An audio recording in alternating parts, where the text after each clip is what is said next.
আলাইকুম।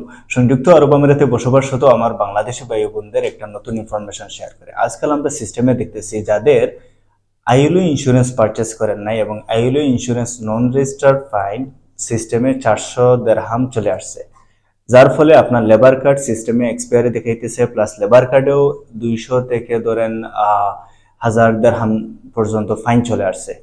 এখন আপনি কি করবেন?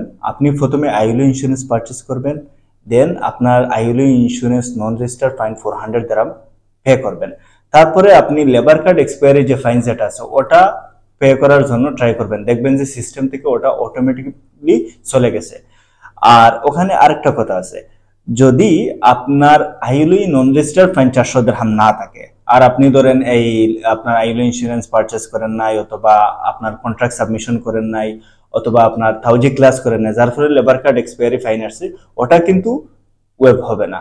অনলি আপনার যদি আইএলও নন রেজিস্টার্ড ফাইন থাকে আর লেবার কার্ডে ফাইন চলে আসছে, তাহলে আগে এগুলা পে করে ফেললে অটোমেটিকলি ওগুলা চলে যায়। তো আপনাদেরকে এই ভিডিওটা বানানো প্লাস এই ইনফরমেশন শেয়ার করার মানে হচ্ছে যে যদি আপনার লেবার কার্ডে ওইরকম ভাবে কোনো ফাইন চলে আসে তাহলে আপনার টাকাটা বাঁচলো যদি এই সিস্টেম ফলো করেন।